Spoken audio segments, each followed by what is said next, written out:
Bismillahirrahmanirrahim. Assalamualaikum warahmatullahi wabarakatuh. Halo anak-anak hebat di seluruh penjuru Nusantara. Bertemu lagi dengan Bu Aini di Bu Aini Bercerita. Dan Bu Aini juga ingin menyapa seluruh sahabat TBM Avicenna Malang dimanapun berada. Mudah-mudahan semuanya senantiasa sehat, dalam keberkahan dan dalam lindungan Allah Subhanahu wa Ta'ala. Amin, Allahumma amin. Dan kali ini Bu Aini sudah membawa buku yang sangat menarik, yakni buku yang berjudul 44 kisah Sahabiah Nabi Agung Muhammad Sallallahu Alaihi Wasallam. Dan buku ini ditulis oleh Kak Harun Ar-Rasyid dan diterbitkan dari penerbit PKS Sumber Ilmu. Anak-anak harus menyimak sampai selesai ya, agar anak-anak bisa mengambil hikmah dari kisah yang dibacakan oleh Bu Aini. Dan kali ini Bu Aini akan membacakan kisah dari ibu-ibu hebat pada zaman Rasulullah. Di antaranya ada Ummu Sulaim, Ummu Fadl, Khansa binti Amru, dan Habsah binti Rafiq. Dan yang Bu Aini bacakan kali ini adalah kisah dari Ummu Sulaim, ibu periwayat hadis Rasulullah Sallallahu Alaihi Wasallam. Yuk kita baca basmalah dulu bersama-sama. Bismillahirrahmanirrahim. Kisah Ummu Sulaim, ibu periwayat hadis Rasulullah. Ummu Sulaim adalah wanita Ansor. Ia berasal dari Madinah. Ayahnya bernama Milhan bin Khalid. Ia memiliki suami yang bernama Malik bin Nadr. Dari pernikahan itu lahirlah Anas bin Malik yang kelak menjadi pelayan dan periwayat hadis Rasulullah Shallallahu Alaihi Wasallam.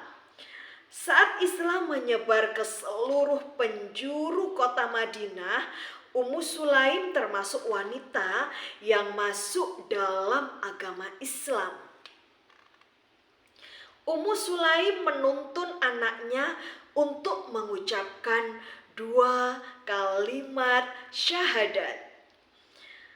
Setelah Anas mengucapkannya, Ummu Sulaim mulai menanamkan rasa cinta kepada Allah dan Rasul-Nya sebelum bertemu dengan Rasulullah secara langsung.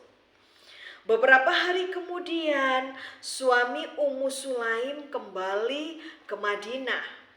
Ia marah besar mengetahui istri dan anaknya masuk Islam. Suaminya meminta mereka berdua untuk kembali memeluk agama nenek moyang. Akan tetapi, Ummu Sulaim dan anaknya menolaknya. Ia mengucapkan syahadat sekali lagi di depan suaminya dengan suara yang keras. Mendengar ucapan istrinya, Malik marah dan keluar dari rumah. Ternyata musuh dari Malik telah menunggunya di luar rumah. Akhirnya Malik terbunuh dan meninggal dunia dalam keadaan kafir. Na'udzubillahi min dzalik. Kemudian ketika Rasulullah sampai di kota Madinah, seluruh penduduk Madinah menyambut beliau dengan gembira. Para wanita berdatangan memberikan berbagai macam hadiah kepada Rasulullah. Ummu Sulaim ingin memberikan hadiah juga, namun ia tidak memiliki apa-apa. Akhirnya ia menyerahkan anaknya untuk menjadi pelayan Rasulullah. Ummu Sulaim adalah sosok wanita yang perhatian.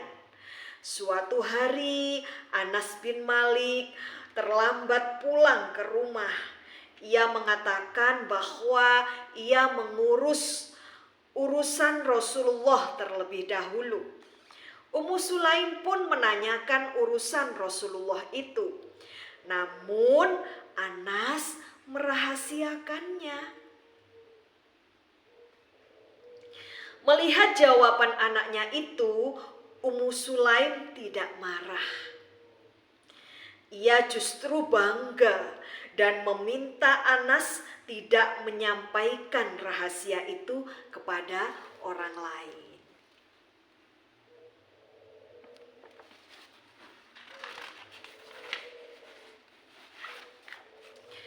Kemuliaan yang dimiliki Ummu Sulaim dan anaknya membuat kagum banyak orang. Salah satu di antara mereka adalah Abu Thalhah yang memberanikan diri untuk melamar Ummu Sulaim dengan mahar yang sangat menarik. Namun mahar itu ditolak oleh Ummu Sulaim karena Abu Thalhah masih musyrik. Ummu Sulaim mengatakan kepada Abu Thalhah bahwa mahar yang diinginkannya adalah keislamannya. Abu Thalhah menemui Rasulullah, lalu ia mengucapkan 2 kalimat syahadat di hadapan beliau. Kemudian Ummu Sulaim menoleh ke arah Anas bin Malik sambil tersenyum. Ummu Sulaim bahagia karena hidayah Allah datang melalui usahanya.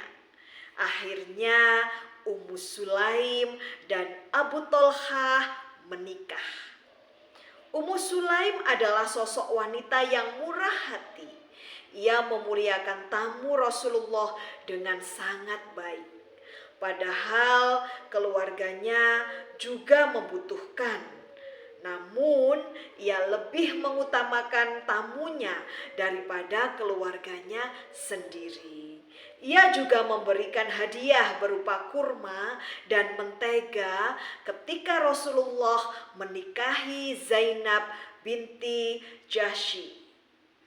Ummu Sulaim wafat pada tahun 29 Hijriah. Nah, anak-anak hebat semuanya, sangat menarik kan ya kisah dari Ummu Sulaim, ibu periwayat hadis Rasulullah Shallallahu Alaihi Wasallam. Dan hikmah yang dapat kita petik dari kisah tadi adalah yang pertama, seorang muslimah hendaknya menanamkan rasa cinta kepada Allah Subhanahu wa Ta'ala dan Rasulnya, dan tentunya tertanam di dalam hatinya ya.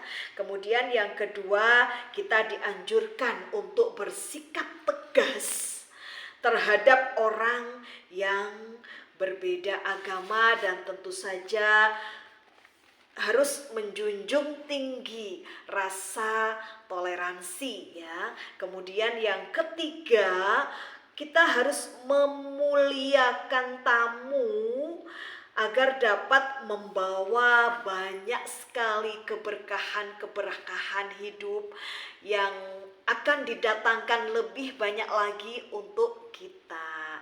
Dan terus semangat untuk menebarkan kebaikan kepada siapapun, kapanpun, dan dimanapun kita berada. Dan mudah-mudahan kita digolongkan menjadi hamba Allah yang selalu bersyukur dan selalu bersyukur. Amin, Allahumma amin. Baik anak-anak hebat semuanya, itulah tadi kisah dari Ummu Sulaim ibu periwayat hadis Rasulullah Shallallahu Alaihi Wasallam.